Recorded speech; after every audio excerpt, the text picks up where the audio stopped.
सूर्यकोटि समप्रभ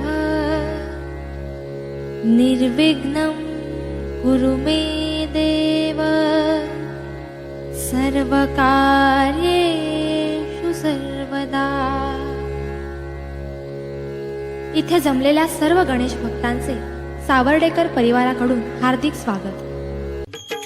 नाचू कीर्तनाचे रंगी ज्ञानदीप लावू जगी हा संकल्प करणारे संत श्रेष्ठ श्री नामदेव महाराज हे शिंपी कुळात जन्मले। श्री नामदेव महाराजांचा 15 जणांचा परिवार पंढरपुरात अत्यंत गुण्या गोविंदाने नांदत होता।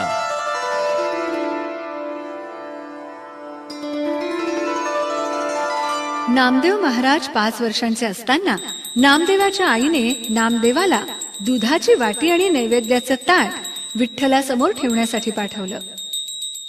नामदेव महाराजांनी विठ्ठलाला सांगितलं, मी डोळे झाकून घेतो, तू नैवेद्य खा आणि दूध पिऊन टाक।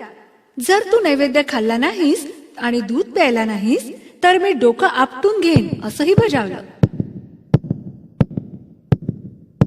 पांडुरंग नामदेवाची भक्ती पाहून प्रकट झाले आणि त्यांनी नामदेवांच्या हातून नैवेद्य खाल्ला आणि दूधही प्राशन केलं।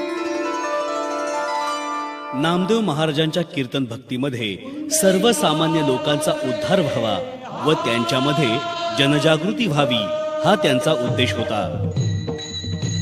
नामदेव महाराज कीर्तन करीत असताना पायी घुंगरू, डोक्यावर पगडी, कमरेला उपरणे आणि हातात वीणा व चिपळ्या घेऊन कीर्तन करणाऱ्या महाराजांच्या कीर्तनास अलोट गर्दी जमत असे।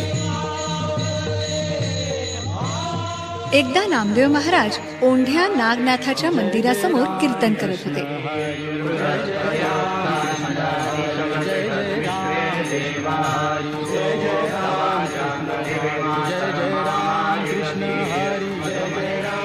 मंदिरामध्ये रुद्रपठण चालू होतं। नामदेव महाराजांच्या कीर्तनाचा त्रास रुद्रपठण करणाऱ्या ब्रह्मवृद्धांना होऊ लागला।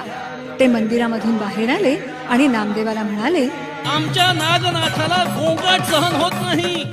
तुम्ही वैष्णव पंढरीचे येथे येऊन कीर्तन करायचे नाही। हे शिवालय आहे, शिव मंदिर। अरे टाळपुट्या, चल चल धाव येथून।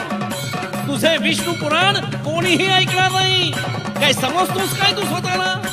अरे तू शिव मंदिरात विष्णू पुराण ऐकवून आमच्या शिवभक्ताला पिटवू पाहतोस? चल चालता हो इथून। तुला इथे कीर्तन करता येणार नाही। तू देवळाच्या मागे जा आणि तिथे कर कीर्तन। जय जय राम। नामदेव महाराज मंदिराच्या मागे जाऊन कीर्तन करू लागले आणि चमत्कार झाला।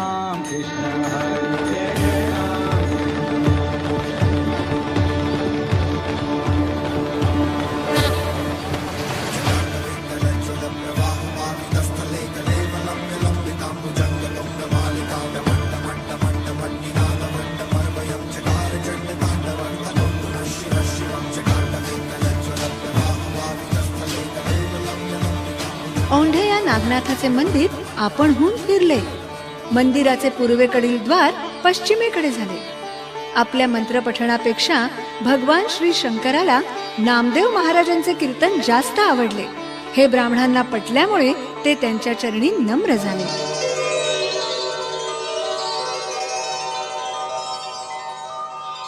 श्री ज्ञानेश्वर माऊलींबरोबर श्री नामदेव महाराज राजस्थानात आले। तेव्हा बिकानेर पासून 75 किलोमीटर अंतरावर आले असताना एका वालुकामय प्रदेशात तहानेने व्याकुळ झालेले श्री ज्ञानेश्वर यांनी सूक्ष्मरूप धारण केले आणि लद्दीमासी सिद्धीचा वापर करून एका खोल विहिरीमध्ये जाऊन पाणी प्राशन केले। पण नामदेव महाराजांना अत्यंत तहान लागल्यामुळे श्री विठ्ठलाचा धावा केला तेव्हा विहीर तुडुंब भरून वाहू लागली।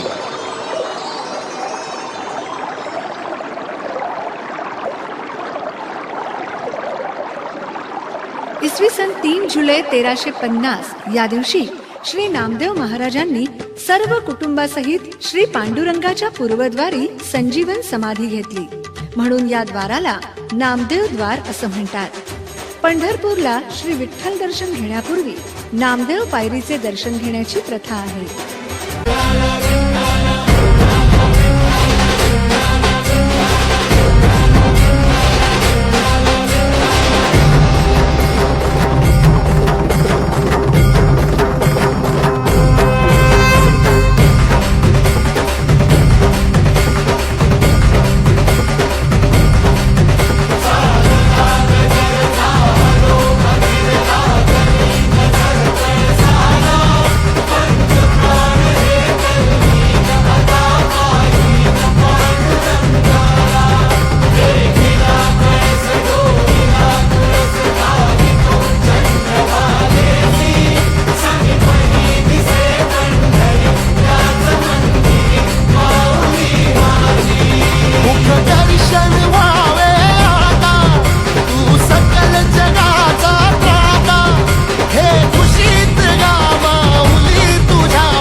श्री गणेशाला आपण वंदन करूया आणि प्रार्थना करूया की हे गणराया, आमच्याकडून झालेल्या अनेक चुका व पापांबद्दल आम्हाला क्षमा कर. आमच्या जीवनात येणाऱ्या प्रत्येक दुःखाचे व संकटाचे निवारण करून आम्हाला सुख समृद्धी द्यावी, हीच मनोभावे प्रार्थना. बोला गणपती बाप्पा, मंगल मूर्ती.